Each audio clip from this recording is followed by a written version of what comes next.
तो वैसे आज के इस वीडियो के अंदर हम बात करने वाले हैं क्लास 11 मैथ्स के चैप्टर नंबर 1 सेट्स के इंट्रोडक्शन के पार्ट 2 के बारे में। इससे पहले भी मैंने इस चैप्टर के ऊपर कॉन्सेप्ट वाली वीडियो बनाई है। अगर वीडियो नहीं देखी तो भाई डिस्क्रिप्शन बॉक्स में जाओ, मैंने प्लेलिस्ट का लिंक आपको दे दिया है, वहां पर आपको क्लास 11 से रिलेटेड सारी वीडियोज मिल जाएंगी। तो चलिए शुरू करते हैं। तो आज हम बात करने वाले हैं टाइप्स ऑफ सेट के बारे में। अब भाई जो हमारा सेट होता है ना, ये भी बहुत टाइप का होता है। अब सेट होता क्या है ये तो आपको फर्स्ट वीडियो से पता चल जाएगा। अब बात करते हैं टाइप्स ऑफ सेट के बारे में। तो टाइप्स ऑफ सेट में फर्स्ट टाइप आता है एम्प्टी सेट। अब भाई नाम से ही पता चल रहा है, एम्प्टी यानी कि खाली। ऐसा सेट जिसके अंदर कोई भी एलिमेंट नहीं होगा, कोई भी एलिमेंट नहीं होगा, ऐसे सेट को हम बोलते हैं एम्प्टी सेट। अब एम्प्टी सेट के ना कुछ मुंह बोले नाम भी हैं, जैसे कि वॉइड सेट है ना, जैसे कि वॉइड सेट या फिर नल सेट। तो कहीं पर तुम्हें देखने को मिल जाए ना कि वॉइड सेट है, तो ये मत सोचना कि दीदी ने ये तो हमें पढ़ाया ही नहीं। भाई एम्प्टी सेट को ही वॉइड सेट बोलते हैं, एम्प्टी सेट को ही नल सेट बोलते हैं। तो एम्प्टी सेट किसे बोलेंगे? ऐसा सेट जिसके अंदर कोई भी एलिमेंट नहीं है, वो हो जाएगा आपका एम्प्टी सेट। अब एम्प्टी सेट का एग्जाम्पल देना भी बनता है भाई। तो आप एग्जाम्पल के लिए लिखो, जैसे कि अगर मैं आपसे कहूँ कि हमारे पास कोई सेट ए है, उसके अंदर हमें गिवन है कि एक्स सच दैट एक्स क्या है, बिलोंग करता है नेचुरल नंबर के सेट को, एंड x-1 x-2 क्या है, इक्वल है 0 के। ये हमें गिवन है। अब देखो भाई यहाँ पर इसको अगर हम सॉल्व करके देखें तो यहाँ पर हमारे पास क्या आएगा, देखो x-1 x-2 इक्वल टू हमें 0 गिवन है ना। इसका मतलब क्या है, x-1 क्या है, इक्वल है 0 के, और x-2 भी इक्वल है 0 के, है ना। अब देखो x-1 अगर 0 के इक्वल है, इस -1 को उस साइड भेज दो इक्वल के दूसरी साइड, आपका जो है ये -1 क्या हो जाएगा, चल जाएगा उधर, उधर चल जाएगा ना। तो क्या आएगा हमारे पास भाई, -1 जब इक्वल के दूसरी साइड जाएगा तो +1 बनेगा, तो x की वैल्यू 1 आएगी, है ना। अगर -2 इक्वल के दूसरी साइड जाएगा तो x की वैल्यू 2 आएगी। अब अगर मैं आपसे पूछूं कि क्या ये नल सेट है, क्या ये एम्प्टी सेट है, तो भाई देखो यहाँ पर a की क्या क्या वैल्यू आई, a के कौन कौन से एलिमेंट हमें मिले, 1, 2 मिला कि नहीं मिला, मिला ना। तो अब मैं आपसे पूछूं कि क्या ये एम्प्टी सेट है, तो भाई कैसे होगा एम्प्टी सेट। यहाँ पे 2 एलिमेंट्स दिख रहे हैं साफ साफ। मैंने आपसे बोला था कि एम्प्टी सेट हम किसे बोलते हैं, जहां पर हमें एक भी एलिमेंट ना मिले। तो भाई ये सेट तो एम्प्टी सेट नहीं है, तो हम बोल देंगे this is not a empty set, या फिर this is not a void set, this is not a null set. ठीक है, बात एक ही है। अब मैं आपको एम्प्टी सेट का एक एग्जाम्पल देती हूँ। जैसे कि आप सेकेंड एग्जाम्पल लो। अगर आपसे बोला गया है कि सी आपके पास कोई सेट है, ठीक है, सी के अंदर आपसे बोला गया है कि एक्स सच दैट एक्स जो है नेचुरल नंबर को बिलोंग करता है, और यहाँ पर 2x-1 क्या है, इज इक्वल है 0 के। ठीक है, ये हमें गिवन है। तो सबसे पहले तो भाई इसको सॉल्व करके देख लेते हैं। 2x-1 is equal to 0 given है, तो माइनस के 1 को इक्वल की दूसरी साइड भेजेंगे तो ये +1 बन जाएगा। माइनस जो है इक्वल की दूसरी साइड जाते ही पॉजिटिव हो जाता है, यहाँ पे 1 आ गया। अब मैं क्या करूँ, इस 2 को, ये 2 क्या है इधर मल्टीप्लाई में है, इक्वल की दूसरी साइड जाएगा तो डिवाइड में हो जाएगा। जब मल्टीप्लाई जो है इक्वल की दूसरी साइड जाता है तो वो डिवाइड में हो जाता है। यहाँ पर मेरे पास x की वैल्यू आ गई 1/2। अब अगर मैं आपसे पूछूं क्या ये नल सेट है, तो आप कहोगे दीदी हाँ नल सेट तो है, नल सेट नहीं है, क्योंकि यहाँ पर क्या है हमारे पास x की वैल्यू आ रही है, तो c इज इक्वल टू 1/2 हो जाएगा, जैसे कि यहाँ पे हुआ था। तो ये तो नल सेट नहीं है, लेकिन भाई ये नल सेट ही है। अब आप कहोगे दीदी ये क्या बात हुई, तो देखो भाई यहाँ पर आप कंडीशन को देखो। उसने क्या बोला कि आपका जो x है ना वो नेचुरल नंबर को बिलोंग कर रहा है, यानी कि जो x होगा ना वो नेचुरल नंबर के सेट में से होगा, है ना। अब नेचुरल नंबर क्या होते हैं भाई, तो दीदी वो नंबर जो 1 से शुरू होते हैं, 1 2 3 4 सो ऑन और चलते हैं इन्फिनिटी तक, उनको हम नेचुरल नंबर बोलते हैं। अब मुझे बताओ क्या तुम्हें नेचुरल नंबर के सेट में 1/2 कहीं पे दिखता है, यहाँ पे 1/2 दिख रहा है तुम्हें, कहीं पे नहीं दिख रहा। तो जब हमें 1/2 ही नहीं दिख रहा, यानी कि x जो है आपका नेचुरल नंबर है, लेकिन x की वैल्यू तो 1/2 आ रही है, तो भैया नेचुरल नंबर ही नहीं हुआ। इसका मतलब क्या हुआ, अगर मैं इस कंडीशन को यहाँ पर मान लूँ कि x की वैल्यू 1/2 है, इसका मतलब क्या है, यहाँ पे जो कंडीशन गिवन थी कि x जो है नेचुरल नंबर को बिलोंग करता है, वो सेटिस्फाई नहीं होगी। हमारा जो है x not belongs to n हो जाएगा। तो हम बोल देंगे कि भाई ये जो है एक नल सेट है, क्योंकि जब हम इसको करेंगे ना तो हमारे पास c की वैल्यू क्या आएगी, c के अंदर कोई एलिमेंट नहीं होगा, क्योंकि x को तो हम यहाँ पे नहीं लिख सकते c के अंदर, क्योंकि x की वैल्यू तो 1/2 है ना, और हमें तो x क्या चाहिए, नेचुरल नंबर के सेट में से चाहिए। तो यहाँ पर हमारे पास x की कोई वैल्यू नहीं आएगी, तो हम बोल देंगे कि this is a null set. ये क्या है, एक नल सेट है, क्योंकि x का कोई एलिमेंट ही नहीं है। आ गई बात समझ में आया कि नहीं आया कुछ। देखो मैं क्या बोल रही हूँ यहाँ पे, इसने बोला कि आपका जो x है वो नेचुरल नंबर के सेट को बिलोंग करता है। हमारे पास जब हमने इस इक्वेशन को सॉल्व करा हमारे पास x की वैल्यू 1/2 आई। अब इस x की 1/2 को हम क्या यहाँ पर रख सकते हैं? क्या हम इस सेट के अंदर इसको लिख सकते हैं? नहीं लिख सकते ना, क्योंकि 1/2 तो नेचुरल नंबर नहीं है।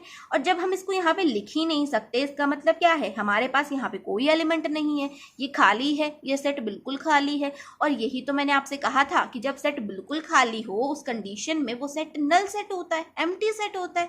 ठीक है, समझ गए? नहीं समझे? एक बार फिर से रिवाइज करो भाई, वीडियो को समझ में आ जाएगा, बहुत सिंपल तरीके से बताया मैंने।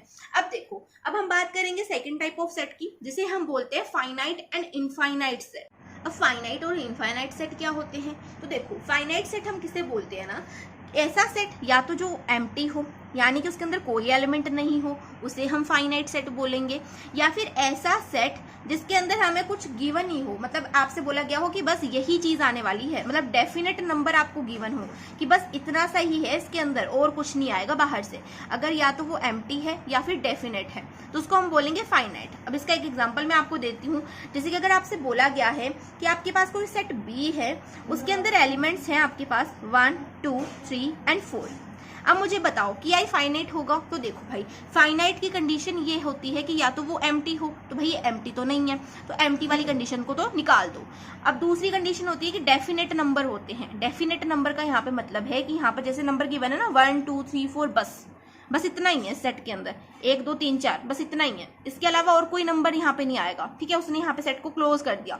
अगर उसने यहाँ पर ऐसे किया होता 1, 2, 3, 4 ऐसे किया होता और यहाँ पर डॉट डॉट लगा होता, तो सेट, इसको हम फाइनाइट नहीं बोलते, क्योंकि यहाँ पर और नंबर आ सकते हैं, है ना, और नंबर आ सकते हैं 4 के अलावा, तो हम इसको फाइनाइट नहीं बोलते, क्योंकि हमें नहीं पता कि नंबर कहाँ तक जाएंगे। जब हमें ये पता हो कि भाई इस चीज का एंड पॉइंट ये है, तो उसको हम फाइनाइट बोलेंगे। लेकिन जब हमें यही नहीं पता कि उस चीज का एंड पॉइंट क्या है, तो हम उसको फाइनाइट नहीं बोल सकते।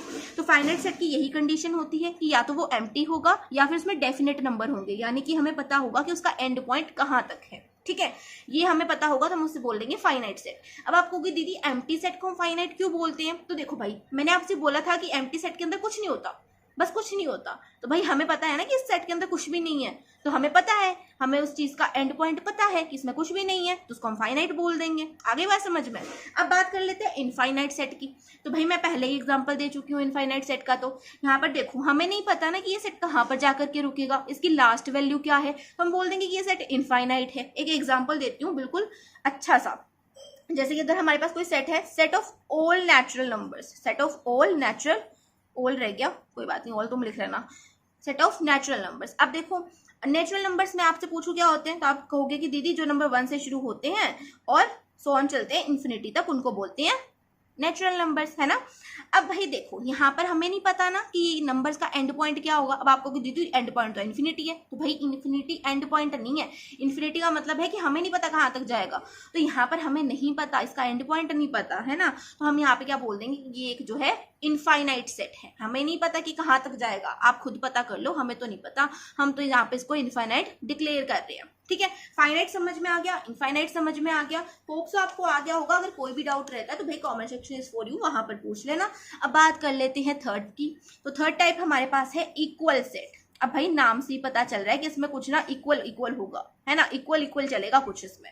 अब इक्वल सेट हम किसे बोलेंगे? देखो, अगर जो है हमारे पास कोई दो सेट है, सेट ए और सेट बी, इनको हम इक्वल कब बोलेंगे? जब इनमें जो एलिमेंट्स है ना वो सेम होंगे, जब इनमें जो एलिमेंट्स होंगे इन सेट के अंदर वो सेम होंगे, तब हम इन्हें बोलेंगे कि ये क्या है, इक्वल सेट है। लेकिन अगर जो है यहाँ पर एलिमेंट्स जो है सेम ना हो, एलिमेंट्स आर नॉट सेम, अगर एलिमेंट सेम नहीं है तो हम बोल देंगे कि ये भाई सेट भी इक्वल नहीं है, ए जो है नॉट इक्वल है बी के।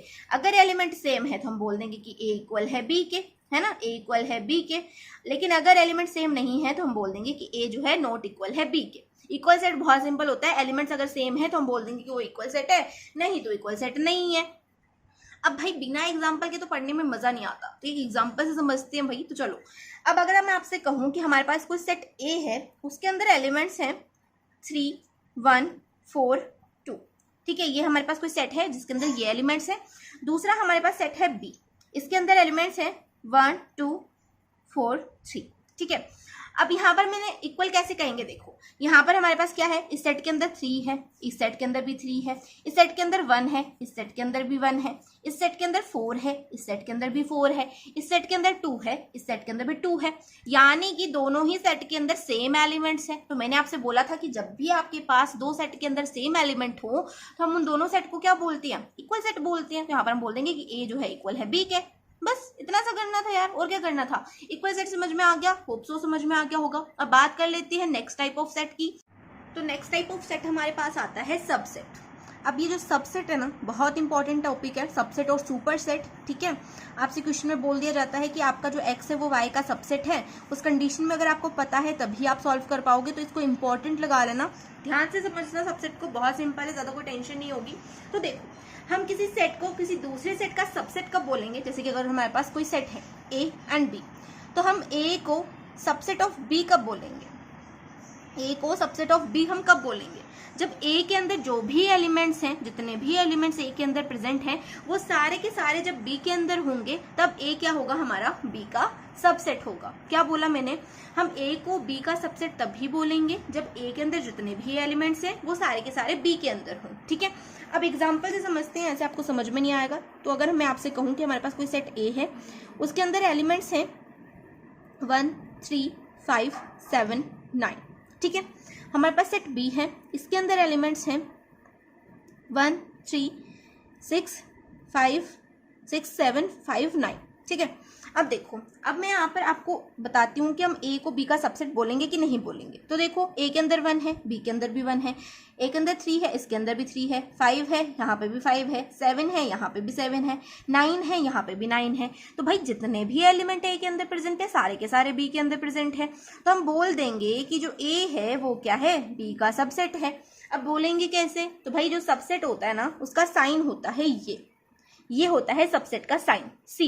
ठीक है, सी को आप बोलते हो सबसेट का साइन। यहाँ पर हम लगा देंगे कि ये जो ए है ना, वो क्या है, बी का सबसेट है। जिसका सेट है, मतलब जिसका सबसेट है, उसकी तरफ जो है ये सी खुला रहेगा। ठीक है, तो ए क्या है, बी का सबसेट है। अब भाई यहाँ तो हमें क्लियर हो गया कि ए जो है बी का सबसेट है। तो दीदी क्या ए जो है इक्वल होगा बी के, तो भाई ए जो है इक्वल नहीं होगा बी के। क्यों नहीं होगा, क्योंकि देखो बी के अंदर क्या है, 6 भी प्रेजेंट है, लेकिन ए के अंदर तो 6 है नहीं, तो ए जो है इक्वल नहीं है बी के। अब यहाँ पर अगर कोई सेट जो है किसी दूसरे सेट का सबसेट है, इसका मतलब ये नहीं है कि वो इक्वल होना ही चाहिए, या फिर वो इक्वल नहीं हो तभी वो सबसेट होता है।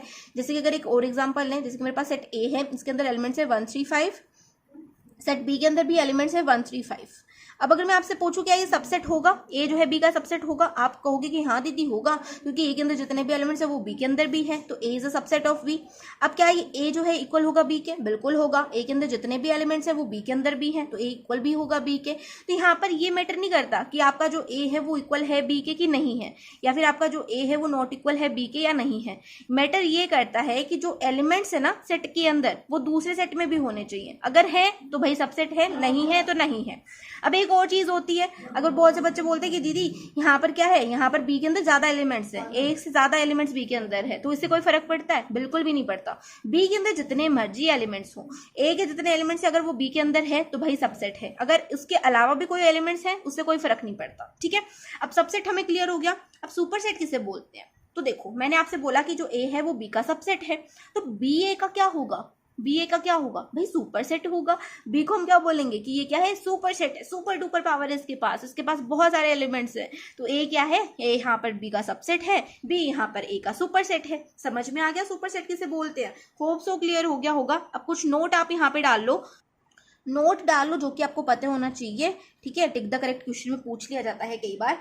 फर्स्ट तो ये है कि जो हर सेट होता है ना, जितने भी सेट होते हैं वो अपने आप में अपने ही सबसेट होते हैं। ठीक है, हर सेट अपना सबसेट होता है, हर सेट अपना सबसेट होता है। ठीक है, हर सेट अपना सबसेट होता है, ये डाल लो एक तो। और दूसरा आप लिख लो कि जो एम्प्टी सेट होता है ना, एम्प्टी सेट को ना हम रिप्रेजेंट भी करते हैं, मैंने आपको बताया नहीं रिप्रेजेंटेशन। एम्प्टी सेट को हम रिप्रेजेंट करते हैं ऐसे, ठीक है, ये और ये। ठीक है, एम्प्टी सेट को हम ऐसे रिप्रेजेंट करते हैं। तो जो एम्प्टी सेट होता है ना, एम्प्टी सेट जो होता है वो हर सेट का सबसेट होता है। ठीक है, और हमारा जो सेट होता है वो अपने आप में ही अपना सबसेट होता है। तो सबसेट हमने समझ लिया क्या होता है। अब बात कर लेते हैं आगे की। तो नेक्स्ट टाइप ऑफ सेट हमारे पास यहाँ पे आता है सिंगलटन सेट। अब सिंगलटन सेट क्या होता है, तो सबसे पहले तो हेडिंग डालो सिंगलटन सेट। अब हम सिंगलटन सेट किसे बोलेंगे? तो अगर हमारे पास कोई सेट ए है, उसके अंदर अगर सिर्फ एक ही एलिमेंट है तो उसे हम बोलेंगे सिंगलटन सेट। क्या बोला मैंने? कि अगर हमारे पास कोई सेट है तो अगर उसके अंदर एक ही एलिमेंट है तो उसे हम बोलेंगे कि सिंगलटन सेट है। जैसे कि एग्जांपल के लिए आप लिखो, हमारे पास कोई सेट ए है, उसके अंदर एलिमेंट है 2, तो यहाँ पर 2 क्या है? सिर्फ एक ही है, अकेला एलिमेंट है 2, तो हम बोल देंगे कि ये क्या है? एक सिंगलटन सेट है। अब अगर यहाँ पर हमारे पास जो है एलिमेंट होते हैं 1 3 5, अब अगर मैं आपसे पूछूं कि यह सिंगलटन सेट है या नहीं है, तो भाई बिल्कुल भी नहीं है। 3 एलिमेंट है यहाँ पे, 1 2 3, 3 एलिमेंट है। हमारे पास सिंगलटन सेट की कंडीशन होती है कि सेट के अंदर सिर्फ एक एलिमेंट होना चाहिए। सेट कंसिस्ट ओनली 1 एलिमेंट, उसको हम बोलते हैं सिंगलटन सेट। ठीक है, सिंगलटन सेट समझ में आ गया? इतना ज्यादा इंपॉर्टेंट नहीं है, बस याद रख लो। ठीक है, गो थ्रो कर लो एक बार। अब बात कर लेते हैं पावर सेट की। नेक्स्ट टाइप ऑफ सेट हमारे पास आता है पावर सेट। अब पावर सेट क्या होता है भाई? तो पावर सेट को ना सबसे पहले तो मैं ये बता देती हूँ कि डिनोट कैसे करते हैं। तो कैपिटल पी से हम इसे डिनोट करते हैं। अब एक एग्जांपल से समझेंगे, ऐसे डेफिनेशन से आपको समझ में तो आने नहीं वाला, एग्जांपल से समझते हैं। डेफिनेशन वैसे भी ज़्यादा यूजफुल नहीं होती है, बस अगर आपको कॉन्सेप्ट पता है तो फिर क्या ही जरूरत है डेफिनेशन की। तो अब देखो, अगर मेरे पास कोई सेट है, जैसे कि मान लो मेरे पास कोई सेट बी है। ठीक है, सेट बी है मेरे पास, इसके अंदर एलिमेंट्स है 1 2। अब अगर मैं आपसे पूछूं कि इसके पॉसिबल सबसेट क्या हो सकते हैं, अब इस सेट के पॉसिबल सबसेट क्या हो सकते हैं, तो पॉसिबल सबसेट में सबसे पहले तो हो जाएगा एम्प्टी सेट। मैंने आपसे बोला था कि एम्प्टी सेट जो होता है वो हर सेट का जो है सबसेट होता है, ये मैंने आपसे बोला था।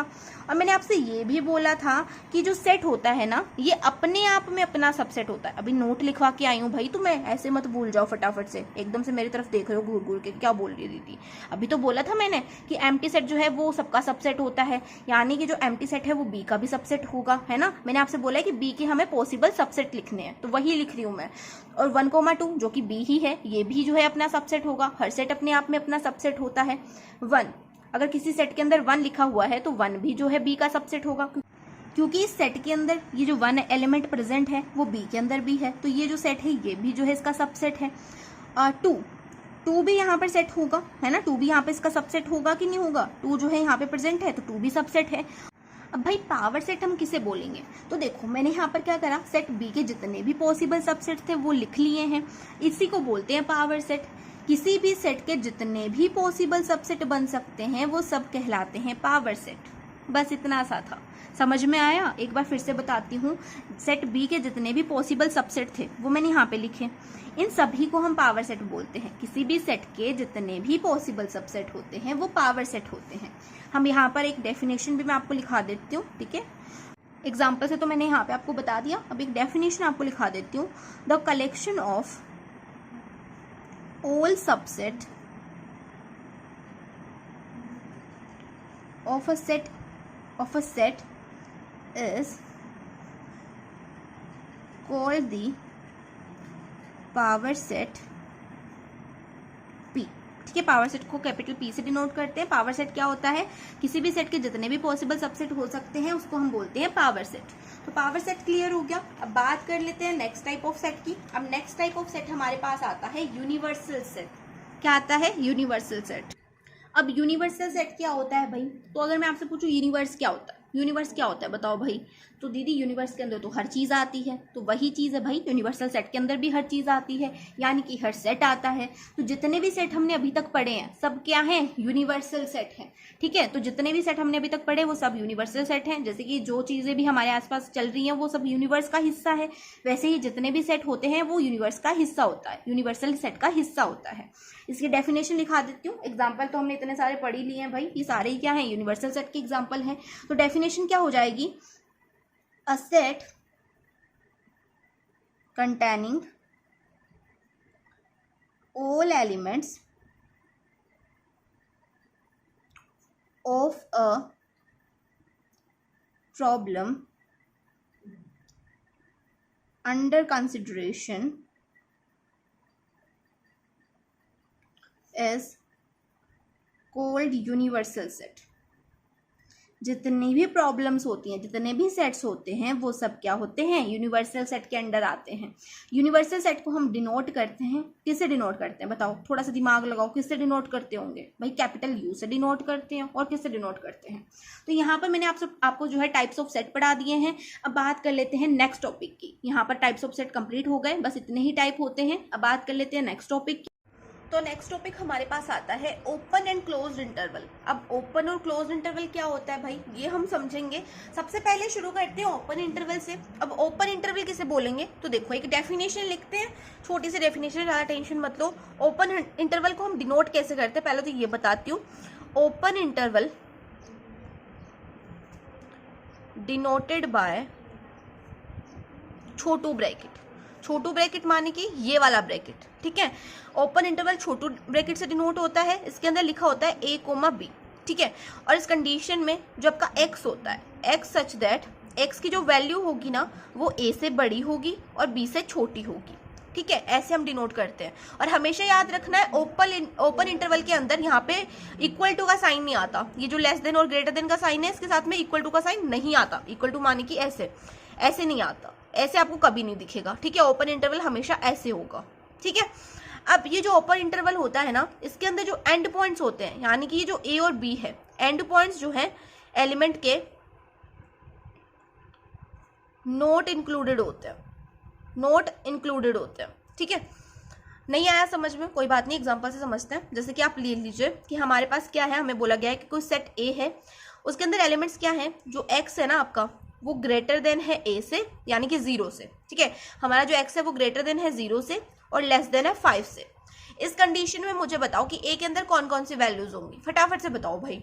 तो ए के अंदर क्या क्या वैल्यूज हो सकती हैं, देखो एक्स जो है 0 से बड़ा है। अब 0 से बड़ा नंबर यानी कि 1 से शुरू होगा, है ना। 0 से बड़ा 1 होता है ना। तो 1 2 3 4 और 5 से छोटा है, x की वैल्यू 5 से छोटी है, तो 4 जो है 5 से छोटा होता है, तो 4 तक ही यहाँ पे इंक्लूडेड होगा। 5 तो नहीं आएगा क्योंकि 5 से तो छोटा है नंबर x का। तो यहाँ पर हमारे पास a के अंदर कितने एलिमेंट्स आ गए, इतने एलिमेंट्स आ गए।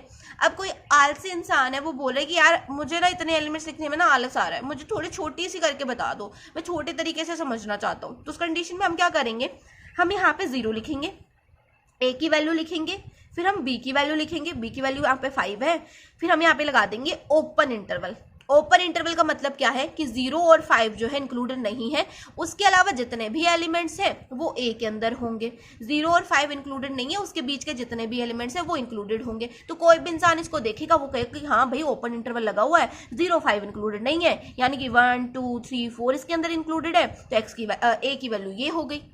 आगे बात समझ में। ओपन इंटरवल का यूज हम क्यों करते हैं, किसी भी चीज को छोटा बनाने के लिए, ठीक है। ओपन इंटरवल का मतलब है छोटू ब्रैकेट, किसी भी चीज को छोटा बनाने के लिए।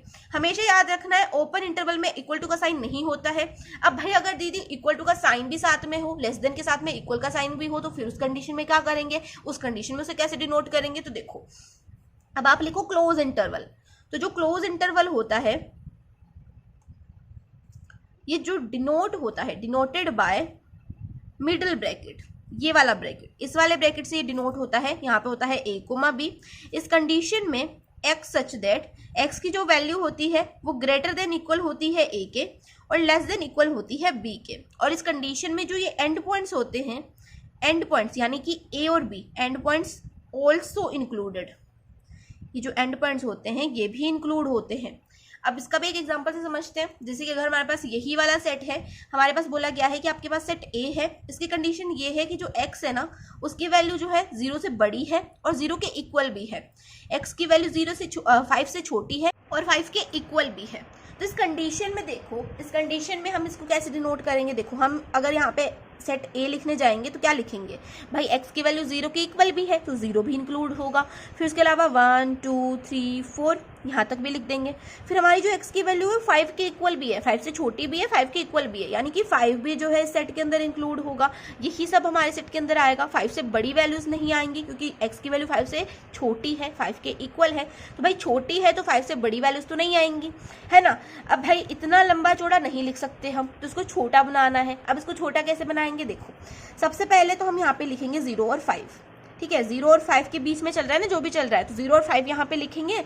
अब देखो यहाँ पे लगा हुआ है इक्वल का साइन, इक्वल का साइन जहाँ पे भी दिख लगा दो यहाँ पे मिडल ब्रैकेट, जहाँ पे भी दिख जाए वहाँ पे लगा दो मिडल ब्रैकेट। यहाँ पर मुझे इक्वल का साइन दिख रहा था, मैंने जो है यहाँ पे मिडल ब्रैकेट लगा दिया, ये बन गया आपका क्लोज इंटरवल। इसी को बोलते हैं क्लोज इंटरवल, ज्यादा कुछ नहीं है।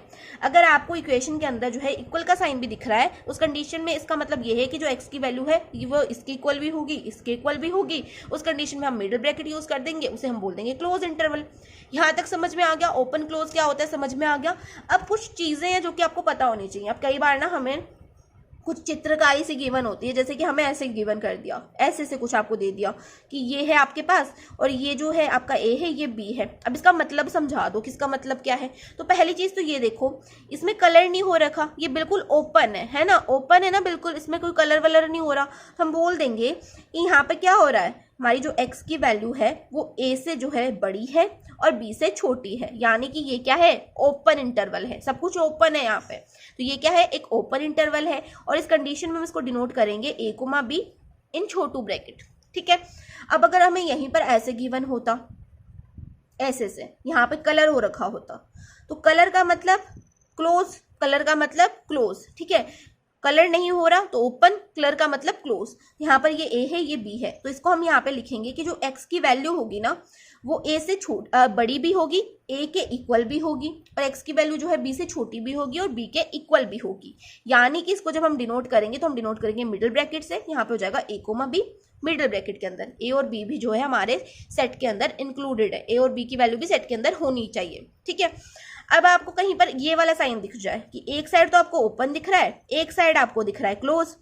अब इस कंडीशन में क्या करें दीदी, ये ए है, ये बी है, तो भाई देखो इधर हमें ओपन दिख रहा है, इसका मतलब क्या है, जो एक्स की वैल्यू है वो ए से बड़ी होगी, है ना।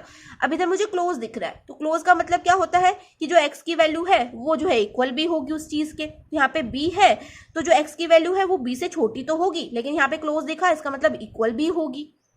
बस इतना सा करना था।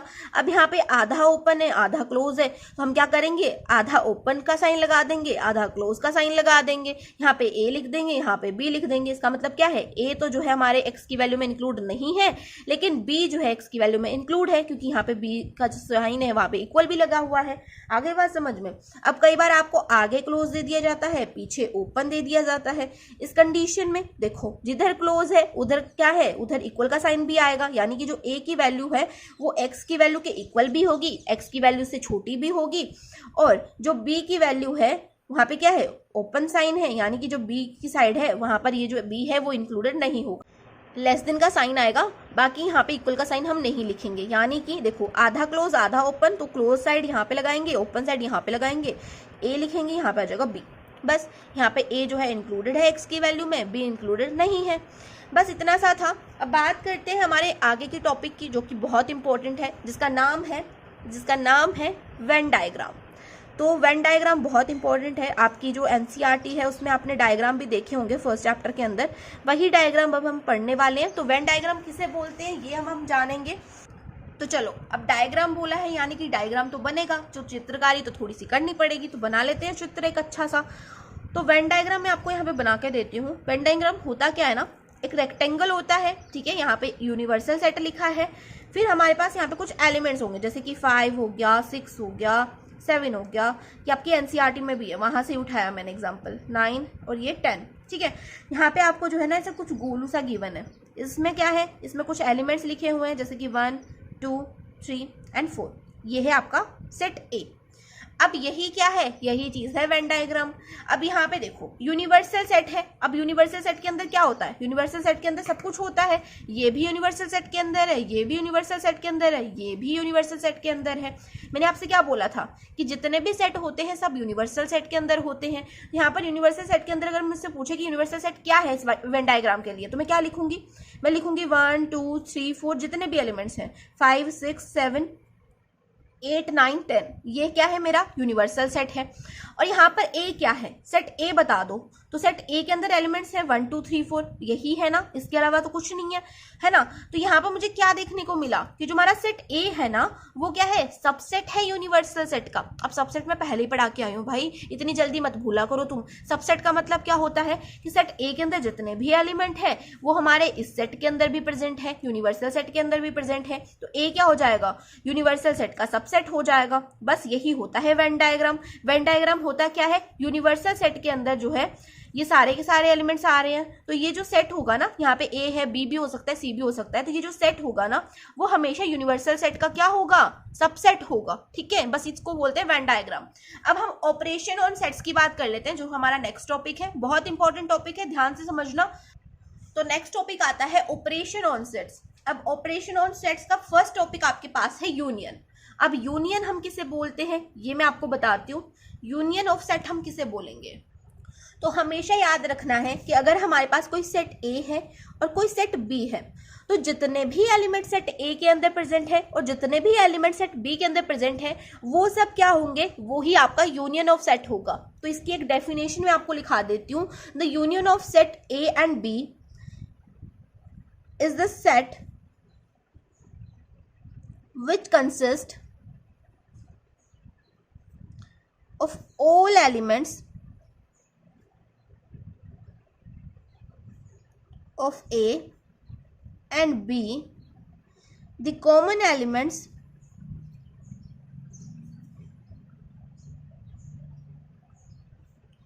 being taken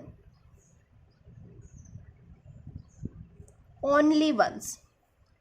क्या बोला मैंने कि सेट ए और सेट बी के अंदर जितने भी एलिमेंट्स हैं सारे के सारे वो सारे के सारे इसके यूनियन के अंदर होंगे। एग्जांपल से समझेंगे, पहले आप एक चीज याद रखना कि जो ये यूनियन होता है ना इसका सिंबल होता है ऐसे। तो अगर मुझे डिनोट करना है कि ए और बी का यूनियन, तो मैं कैसे डिनोट करूंगी, ए यूनियन बी से। ठीक है, अब एक एग्जांपल से समझते हैं। तो मान लीजिए आपके पास कोई सेट ए है, उसके अंदर एलिमेंट्स है 1 2 3 4 5 और 8। ठीक है, सेट बी हमारे पास है, उसके अंदर एलिमेंट्स हैं 7 9 10 12 और 8। अब यहाँ पर अगर मुझे इसका यूनियन लिखना है तो यूनियन को हम डिनोट करेंगे ए यूनियन बी से। ये आपका यूनियन का साइन होता है। इस कंडीशन में इस यूनियन के अंदर कौन कौन से एलिमेंट्स आएंगे, जितने भी एलिमेंट्स यहाँ पे प्रेजेंट है सारे के सारे लिख दो, सारे के सारे। यहाँ पर हम लिख देंगे 1 2 3 4 5, फिर हमारा है 7 फिर 8 है, ये वाला 8 है, फिर 9 है, फिर 10 है और फिर 12 है। अब आप कहोगे कि दीदी 8 तो 2 बार आ रहा था, आपने तो सिर्फ एक बार लिखा है। तो भाई हमेशा याद रखना है कि अगर कोई एलिमेंट जो है रिपीट हो रहा है, जैसे कि 8 यहाँ पर भी है 8 यहाँ पर भी है, तो जो कॉमन एलिमेंट होगा ना दोनों सेट्स के अंदर उसको सिर्फ एक बार लिखना है, उसको 2 बार नहीं लिखना कि यहाँ पर 8 2 बार है तो 2 बार लिख देंगे, यहाँ पर अगर 9 2 बार होता तो 2 बार लिख देते, ऐसे नहीं है। अगर आपके पास कॉमन एलिमेंट है, दोनों सेट के अंदर कुछ कॉमन दिख रहा है आपको, तो उसे सिर्फ एक बार लिखना है और बाकी का जो भी है उसको लिख दो। बस यही होता है ए यूनियन बी। नहीं आया समझ में, एक छोटा सा एग्जांपल और लेते हैं। हमारे पास कोई सेट ए है, उसके अंदर एलिमेंट्स है 1 2 4, सेट बी के अंदर एलिमेंट्स है 1 2 4। इस कंडीशन में देखो दोनों ही सेट्स के अंदर सेम एलिमेंट्स हैं, तो इस कंडीशन में ए यूनियन बी क्या हो जाएगा, ए यूनियन बी हो जाएगा 1 2 4। यानी कि हम जो ये एलिमेंट्स है ना इनको 2 बार नहीं लिखेंगे कि इसके अंदर 1 है या 1 लिख दिया, इस वाला 1 भी इधर लिख दिया, यहाँ पे 2 है 2 लिख दिया, इधर का 2 भी यहाँ पे लिख दिया, ऐसे नहीं करना है। सिर्फ एक बार लिखना है, जो भी आपको कॉमन एलिमेंट दिख रहा है उसको यूनियन के अंदर सिर्फ एक बार लिखना है और बाकी के एलिमेंट्स को लिख दो। बस यही होता है आपका A union B. Hope so आपका समझ में आ गया होगा। यूनियन ऐसे ही निकालते हैं। अब इसको वेन डायग्राम में कैसे रिप्रेजेंट करते हैं वो मैं आपको बता देती हूँ। तो हमेशा वेन डायग्राम जब भी हम बनाते हैं तो यहाँ पे एक रेक्टेंगल बनता है जिसको हम बोलते हैं यूनिवर्सल सेट। ये जो रेक्टेंगल है ना यही होता है यूनिवर्सल सेट। अब यहाँ पर कितने सेट है मेरे पास, एक सेट ए है और एक सेट बी है, यानी कि 2 गोले बनेंगे। एक ऐसे गोला बनेगा, एक ऐसे गोला बनेगा।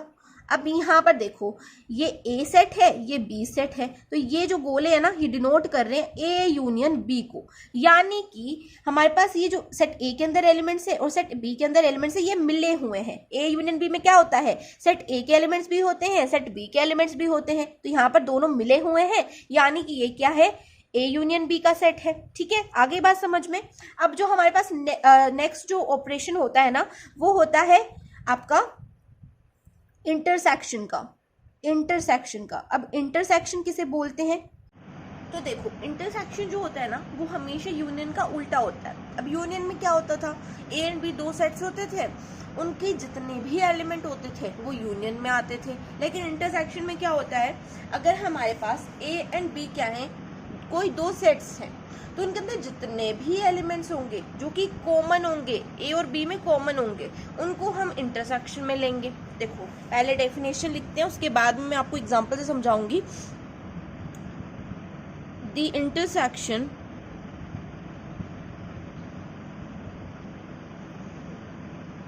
of set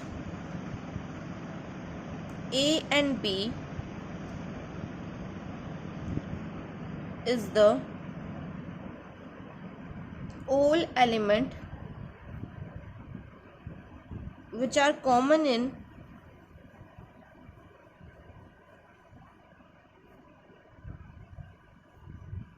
both A and B।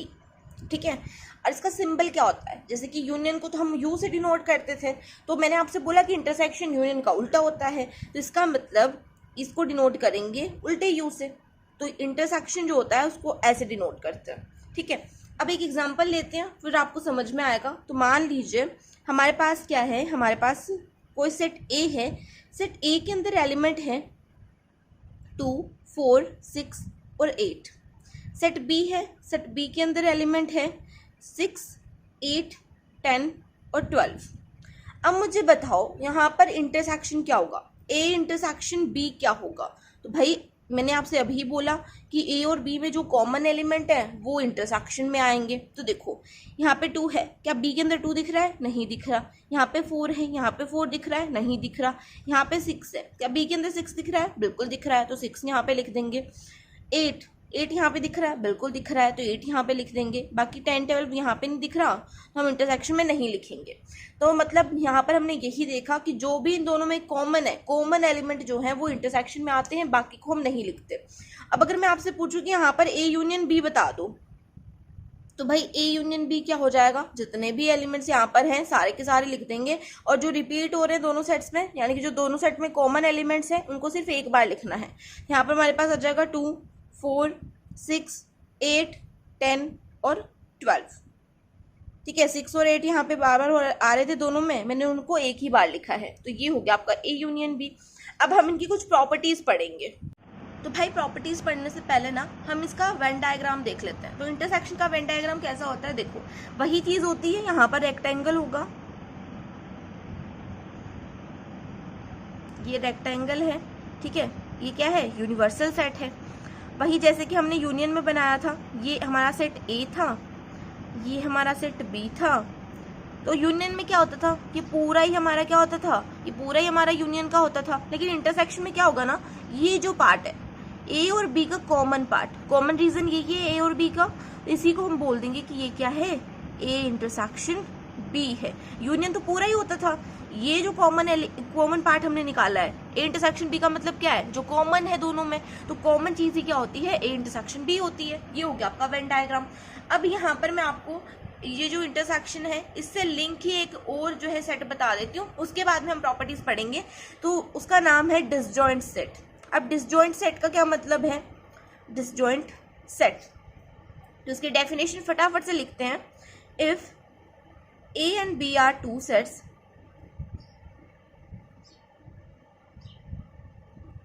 such that A intersection B is equal to 5, यानी कि अगर A intersection B जो है कुछ भी नहीं है, खाली है, A और B में कुछ भी कॉमन नहीं है, तो इस कंडीशन में then A and B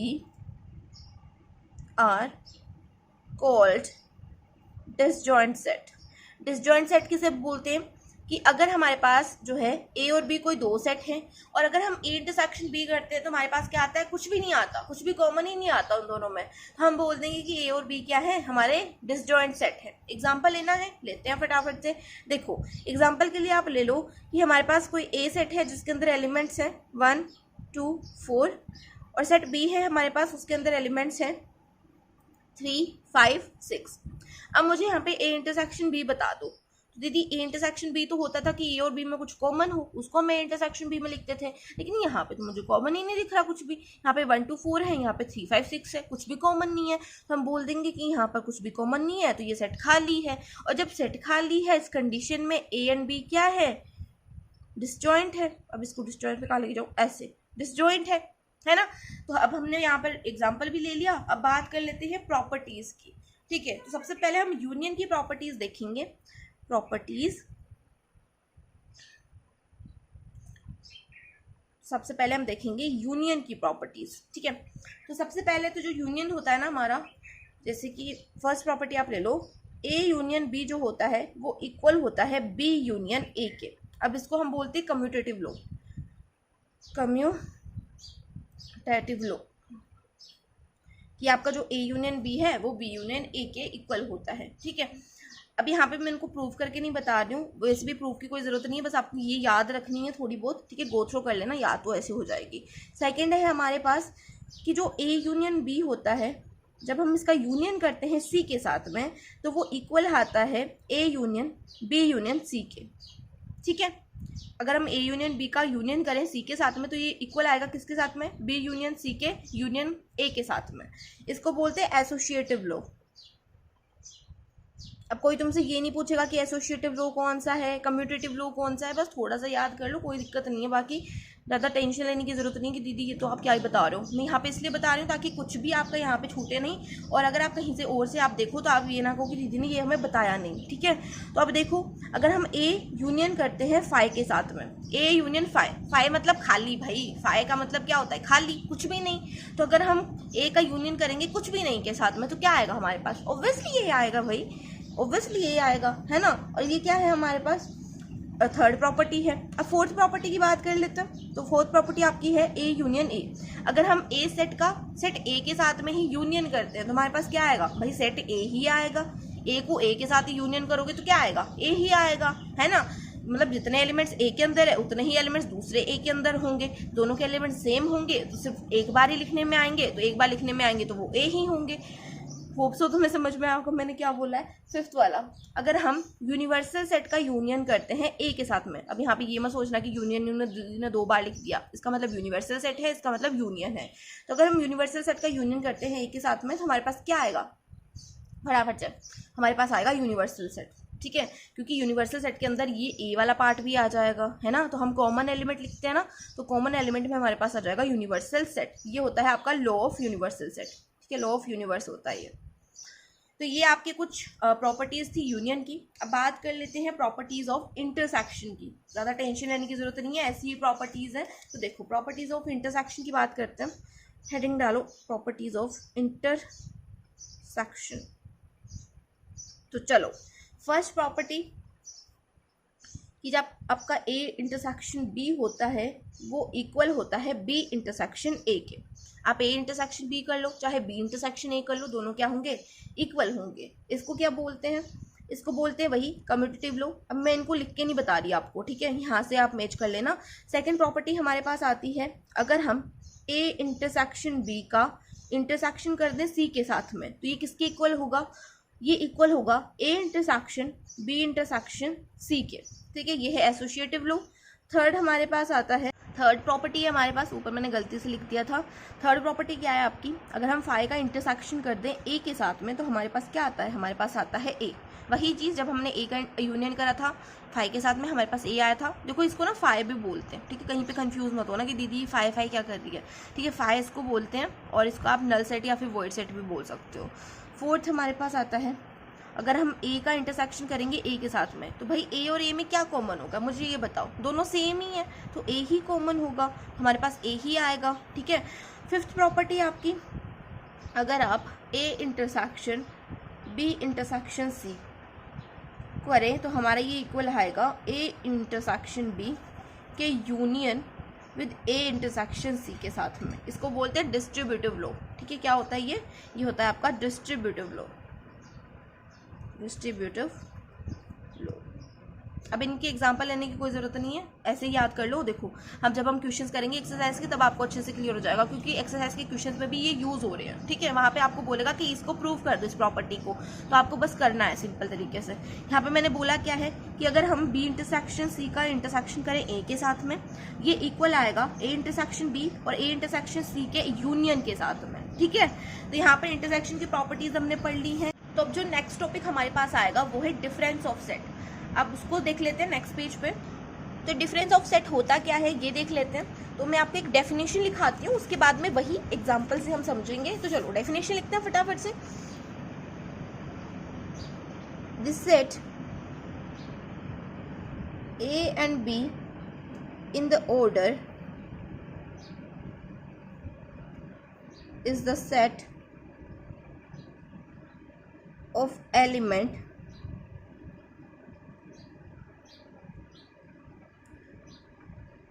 which belong to A but not B. Symbolically we write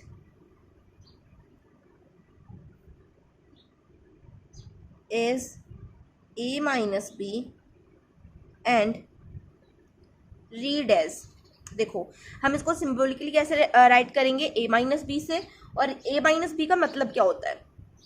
A minus B का मतलब होता है कि आपका जो एक्स है, एक्स सच दैट एक्स जो है वो ए को बिलोंग करेगा, इस कंडीशन में जो आपका एक्स है वो बी को बिलोंग नहीं करेगा। अब इसको मैं आपको एग्जांपल से समझाती हूँ, ऐसे तो मैं अगर आपको बताऊंगी तब आपको समझ में नहीं आएगा। एक एग्जांपल लेते।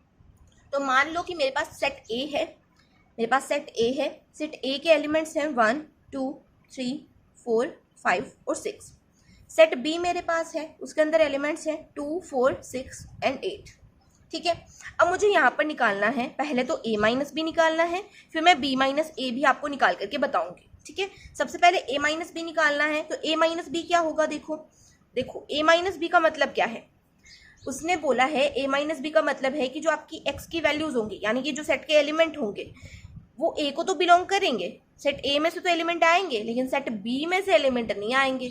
अब इसका मतलब क्या है? देखो जो कुछ भी आपको सेट बी के अंदर दिख रहा है, पहले तो देखो सेट ए के अंदर है कि नहीं। जैसे कि 2 यहाँ पर भी है तो 2 के ऊपर एक टिक लगा लो, 4 के ऊपर भी लगा लिया, 6 के ऊपर भी लगा लिया, 8 यहाँ पे नहीं दिख रहा तो 8 से हमें कोई मतलब नहीं है, 8 को रहने दो।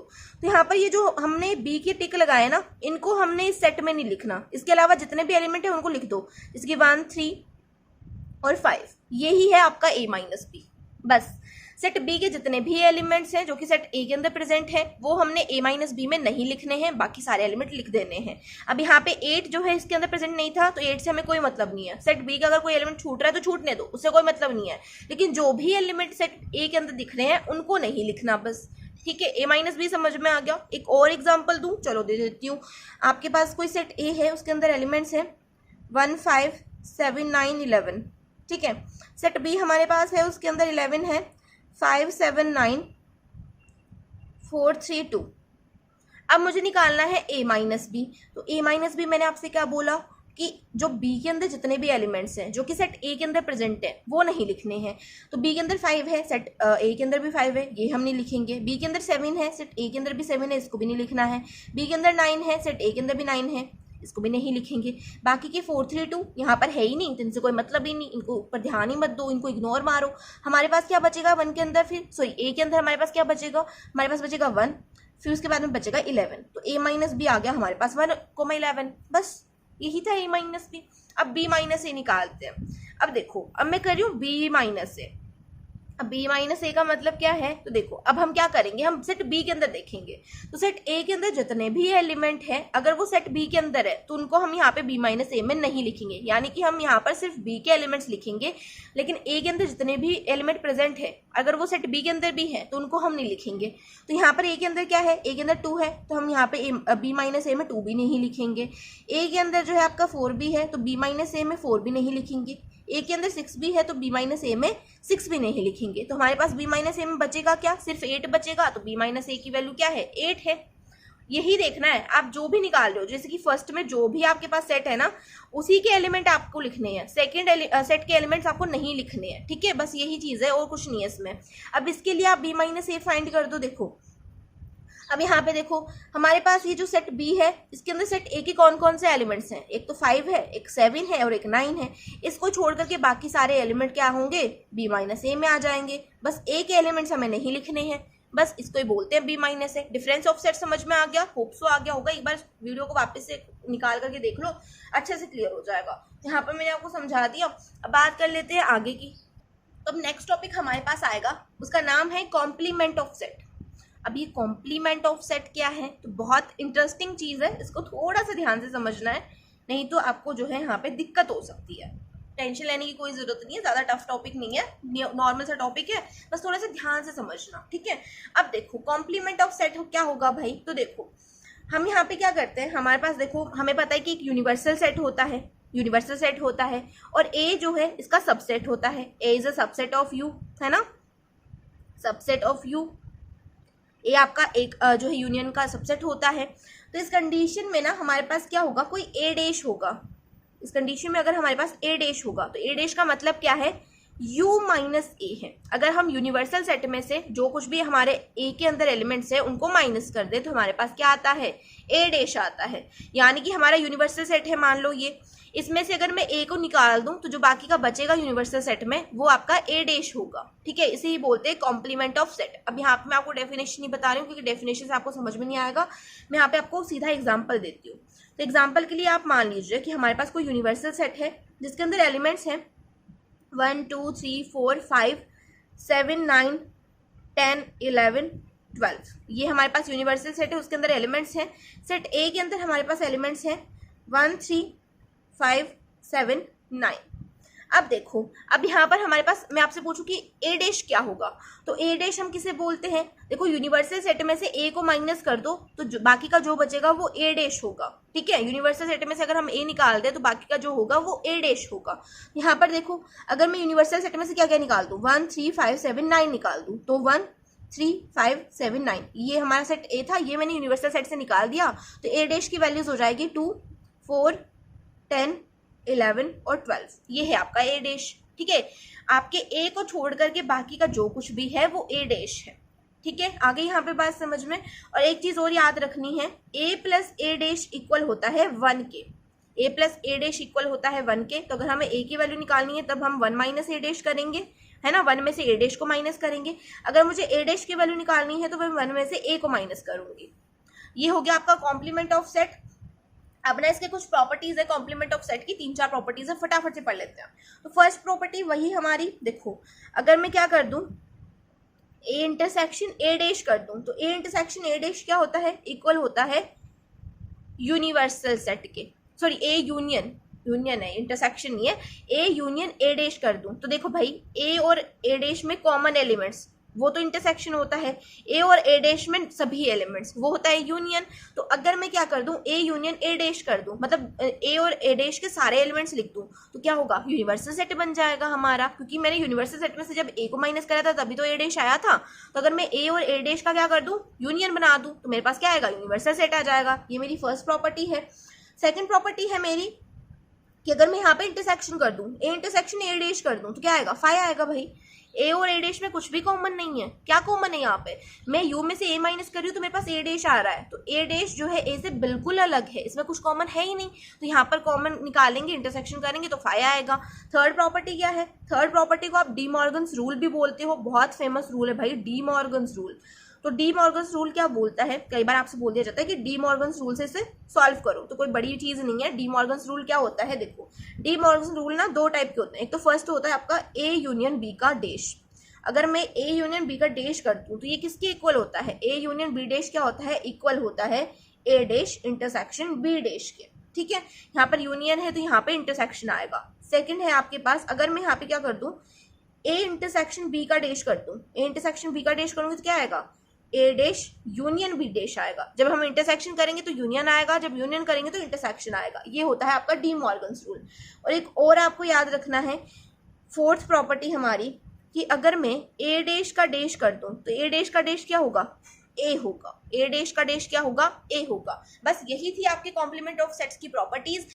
तो आज की इस वीडियो के लिए बस इतना ही, सब कुछ हम पढ़ चुके हैं, इसके अलावा और कुछ नहीं बचा है। अब जब हम एक्सरसाइजेस के क्वेश्चंस करेंगे, अगर आपको कॉन्सेप्ट पता है तो आप बहुत आराम से कर सकते हो। तो चलिए बस मिलता है नेक्स्ट वीडियो में, जहां पर हम एक्सरसाइजेस के क्वेश्चंस करेंगे। इस वीडियो को ज़्यादा से ज़्यादा अपने फ्रेंड्स के साथ शेयर करना। तो चलिए मिलते हैं नेक्स्ट वीडियो में, तब तक के लिए बाय, टेक केयर।